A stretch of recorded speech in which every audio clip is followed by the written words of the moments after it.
if you could protect your work, your time, and your collaboration with one short Google Doc? Guess what? You can. In this video, I'm going to show you the exact 5 sections to include so your next collaboration goes off without a hitch. Hit like now if you want to end your next collaboration as friends.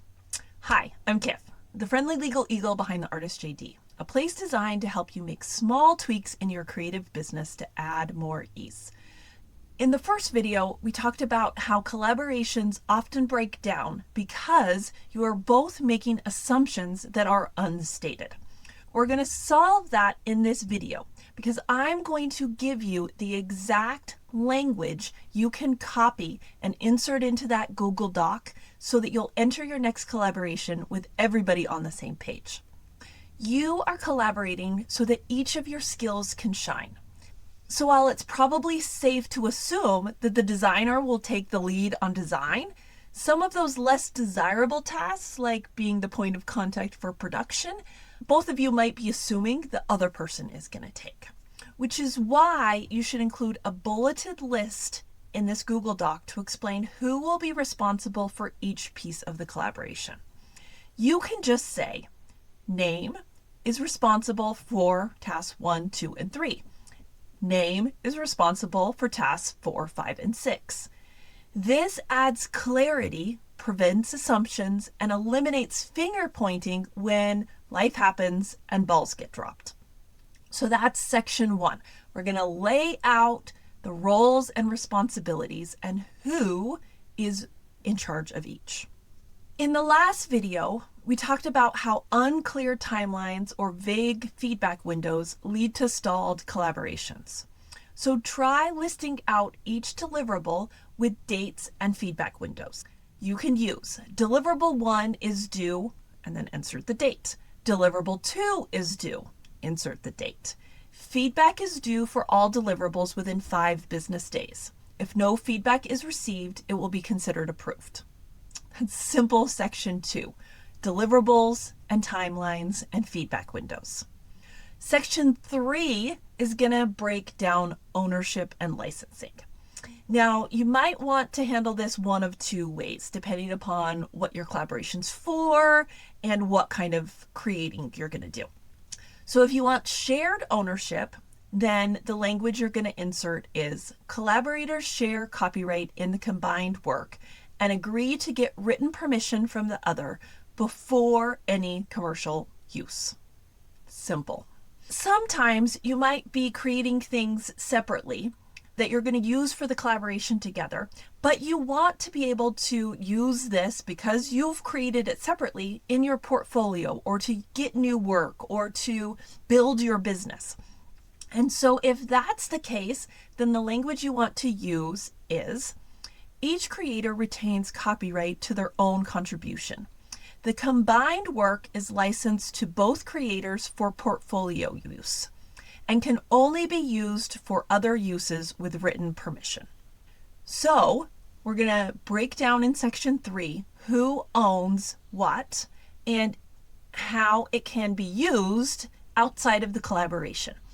Section number 4 is talking about who is the ultimate decision maker when it comes to different things.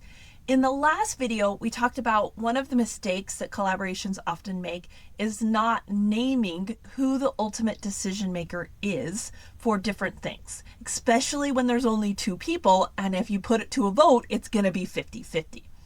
So here's the line you can use in this section.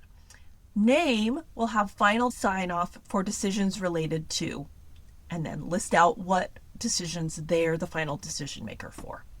So the last section is going to talk about how we're going to exit this collaboration gracefully. Collaborations end for a lot of reasons. Sometimes they reach their natural end, sometimes they end because it's not a good fit, because life changes, or because a collaborator needs to pivot. Even when both of you know it's the right decision to end this collaboration and walk away, it's important to be clear about how things created during the collaboration can continue to be used. When you're not walking away because both of you are in mutual agreement, It's important to include a bulleted list of what happens if one of you wants to leave the collaboration, and if that's different than if you both decide to mutually walk away. Thinking about how you want to handle things if before you've even put out work, one collaborator is diagnosed with cancer. Those kinds of things are going to help make sure that when emotions are high, don't have to make those hard decisions. That all you have to do is execute the plan you already had in place. That's something we talk a lot about in the client contract series, about how as a professional, we're the expert, and it's our job to foresee common hiccups that can occur and to put plans in place so that when those things happen, it's really easy and smooth, and we're not scrambling to figure out a process. So while it's not fun to talk about what's going to happen if one of us has a major life change and we can't continue this collaboration, it's way easier to have that conversation up front than when someone is just been delivered life-altering news. Which of these sections do you think will add the most ease to your next collaboration? Drop roles, deliverables, ownership, decision maker, or exit in the comments that match your opinion. So how do you go from this Google Doc to giving it to your collaborator? That's where a lot of creatives have fear. When you put this together and share it with your collaborator, I suggest sending it as a Google Doc or another shared doc that they have edit access to. That way you can frame it as a draft to tweak. It's presented as a collaboration opportunity, not as a demand. You're showing them that you're a great collaborator, not someone who thinks it's your way or the highway. So put it together and then send them an email saying, hey, I've put this together. Please look it over and make any tweaks or changes to it so that we're both on the same page. If you want a place to practice adapting this structure for your next collaboration, the Artist Courtyard is set up for creatives to get that kind of guidance and support. In the next video, we're going to cover the exact scripts you can use to kickstart your next collaboration conversation.